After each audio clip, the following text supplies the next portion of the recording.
Bien, muchísimas gracias, Jonathan, por ponernos siempre en perspectiva de lo que vamos a analizar con nuestro invitado. Esta mañana quiero darle la más cordial bienvenida al doctor en Economía, Alfonso Goitia. Bienvenido, gracias por acompañarnos, doctor. Gracias, Ernesto, un gusto. Qué gusto tenerlo acá con nosotros. Y queremos de alguna manera capitalizar un poco la experiencia y el análisis que tiene respecto ya casi al cierre de lo que es el año 2024 y el ciclo económico que estamos por concluir. Bueno, ¿Cómo ha sido este año para la economía, desde su perspectiva? Desde mi perspectiva, creo que la economía no ha ido bien durante este año. O sea, de hecho, los últimos datos que manejamos, lo que esperamos es un crecimiento bastante bajo comparativamente a los años anteriores. De hecho, El Salvador sigue manteniéndose en el nivel del 2% al 2.5%. Algunos están planteando ya que puede ser el crecimiento de este año menor al 2%. Pero el Banco Mundial aún dice que 2.9%. CEPAL creo que tiene una cifra... El Fondo Monetario dice 3. 3, sí, 3.1. El gobierno siempre dice lo que quiere, ¿no? Entonces plantea que va a crecer a 3.5 o lo que sea. Pero en todo caso, o sea, lo que está mostrando la tendencia es que El Salvador sigue con esa tendencia de bajo crecimiento histórico. O sea, no hemos logrado romper los factores estructurales que limitan el crecimiento, ¿ya? Que tienen que ver con una economía poco diversificada, poco tecnificada, una agricultura quebrada, una dinámica de otras actividades económicas en la industria que no se han podido desarrollar, falta de inversiones, etcétera. Entonces, no hay una dinámica.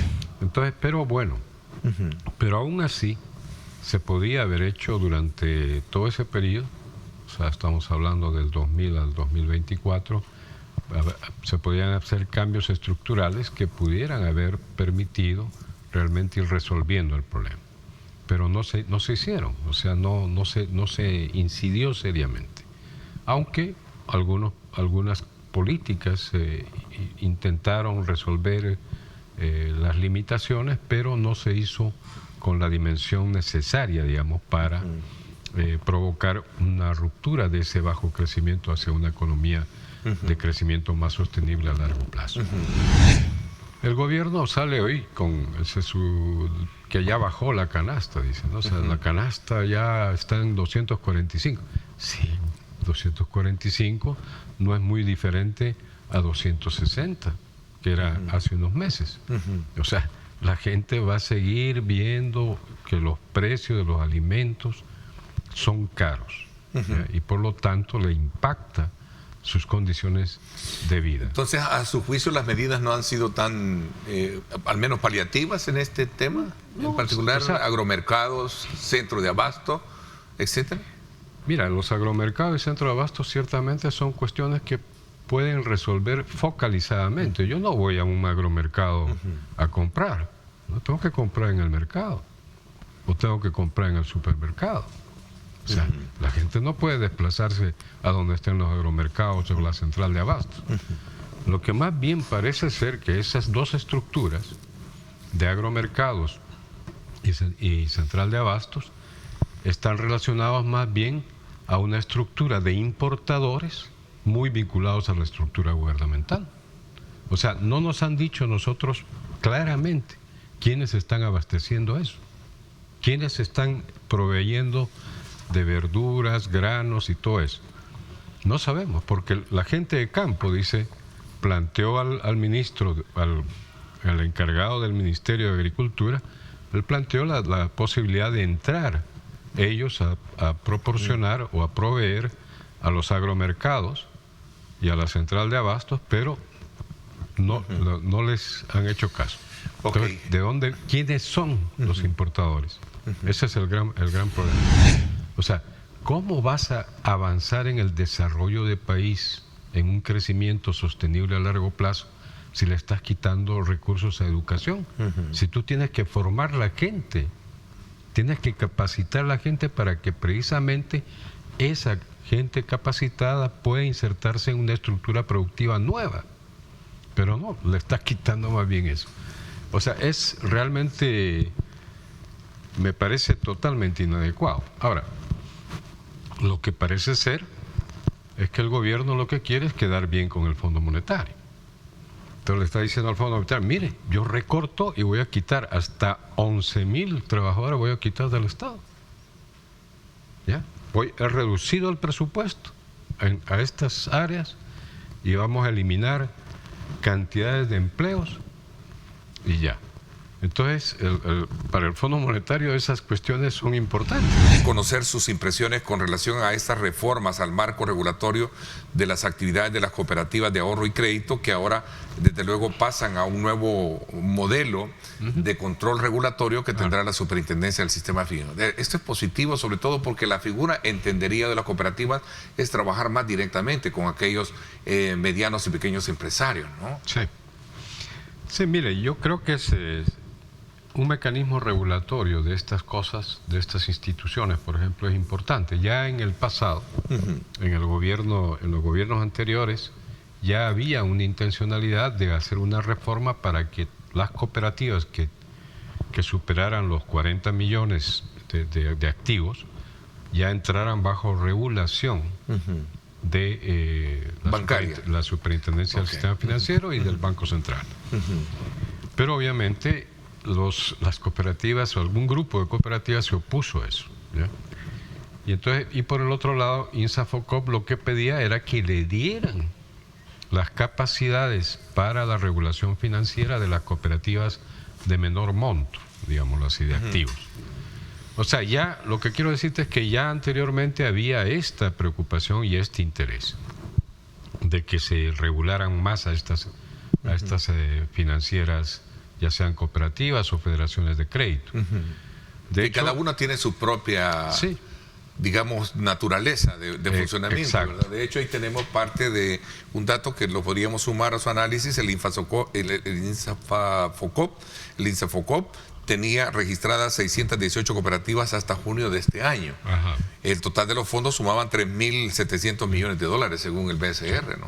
Sí, es un montón de plata. Es una plata fuerte, digamos, moviéndose en el mercado. Exacto. Entonces hay que controlar, hay que regular para que no haya esas afectaciones como el caso de COSABI. Como el caso de COSABI. ¿Y se tuvo que esperar el caso de COSABI para llegar a esto? ¿Qué cree usted? ¿Cómo lo ve? De hecho, así lo planteaba un matutino recientemente. ¿Eran necesarias las reformas para cooperativista? Decía que si esto era necesario, que haya tenido que pasar primero el fraude conocido como COSABI para hacer esto. Pues yo creo que el ejemplo de COSABI ha sido un elemento que ha jugado en la necesidad de volver a la discusión de el marco regulador de estas cooperativas de ahorro y crédito y de las federaciones. De hecho, cada una de estas, tanto las federaciones como las cooperativas que manejan mucho dinero, como las de Fedecases y otras, tienen sus propias regulaciones auditables, ¿ya? Pero posiblemente no son suficientes y hay necesidad de que intervenga la estructura estatal, en este caso la Superintendencia y el Banco Central. A mí me parece que es positivo, ¿ya? Ahora, la forma como la hacen este gobierno y esa Asamblea Legislativa es totalmente inadecuada. ¿Cuál es el impacto, a su criterio, de estas operaciones de manejo de deuda con respecto al perfil financiero que nosotros tenemos, doctor? Mire, sí, esas recompras que ha hecho a lo largo de este año, esas 3 recompras han posibilitado ciertamente mejorar el perfil de riesgo del país. Ya el perfil de riesgo está en 4 puntos y algo, pero igualmente ese perfil de riesgo siempre es mayor que el de los otros países de Centroamérica. Estamos casi duplicando los niveles de riesgo que tienen los otros países centroamericanos. Entonces significa que ha ayudado mucho esto de las recompras a mejorar el perfil, pero no ha resuelto totalmente la situación de riesgo porque el país sigue estando con un alto endeudamiento, la existencia de un déficit fiscal, y lo único que le podría ayudar es, obviamente, los fondos del Fondo Monetario Internacional, o les ayudaría un poco más. Entonces, en todo caso, esas recompras por ejemplo, esta última recompra que va a hacer, solamente va a comprar 246 millones. De los 1.000 millones. ¿De los 1.000 millones solamente eso? Sí. ¿Y el resto? El resto no sabemos. No sé qué va a hacer con el resto, posiblemente. Por eso dicen algunos economistas, dicen, lo único que está haciendo es tener más liquidez. O sea, como quien dice, una parte de ese dinero lo va a utilizar para otras cosas que nadie sabe. O sea, si este gobierno fuera transparente, nos diría, bueno, el resto lo voy a ocupar en esto, esto, esto y esto. Pero aquí no sabemos en qué lo va a ocupar. Igual pasó, felizmente, en la anterior recompra, fue una recompra condicionada a deuda por naturaleza, que era para destinar $1.000 millones. O sea, de esa recompra de 1.000 millones gastó 960 millones. El ahorro que se iba a obtener iba a ir a un condicionamiento para que el FIAES y CRS manejaran ese fondo para la sostenibilidad del río Lempa. Y eso fue una condicionante de los norteamericanos, ¿sabes? Eso es importante saberlo. El JP Morgan le da esa cantidad de dinero, esos 1.000 millones, pero con el respaldo de la Banca de Desarrollo de Estados Unidos.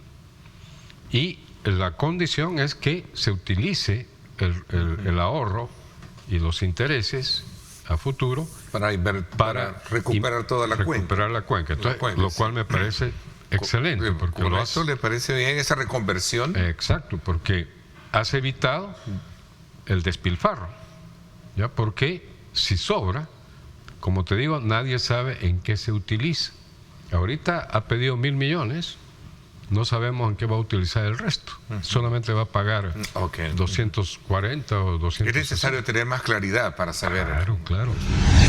¿Y ha tenido usted la oportunidad de entrar y conocer el anteproyecto de propuesta que está analizándose de presupuesto? Porque alguien decía está bien hermético, como que no hay mucho acceso a ver el tema de las partidas, ¿no?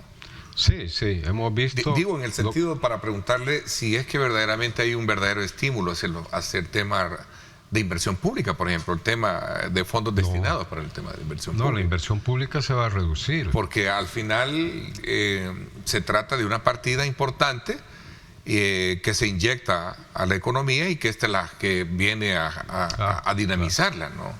A incentivar, a fomentar sectores. Exacto. No, pero en el presupuesto del próximo año se reduce. La inversión pública se reduce en más de 400 millones. O sea, ¿cuál es la apuesta? Por eso te digo, no sé cuál es la apuesta de este gobierno. O simplemente quedar bien para que entren los 1.400 millones del Fondo Monetario Internacional, ¿ya? Y quedar bien con el fondo. O cuál es la apuesta, porque realmente estás reduciendo todo lo que va a ser importante para tu actividad económica. Es interesante. ¿Qué sectores, a su juicio, en el país necesitan urgentemente de ese alivio de rescate para ser resucitados, si queremos verlo? Bueno, por un lado, obviamente, la agricultura. Me imaginé que iba a ser el primero. Si no se hace una política seria, porque aquí no es cuestión de darle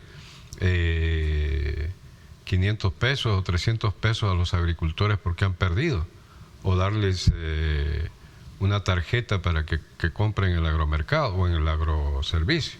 No, una política seria agraria para impulsar todas las áreas agrícolas de este país, desde la caficultura, pasando por la producción de granos, hortalizas, todo, ganadería, lechería, etcétera. Pero no hay nada.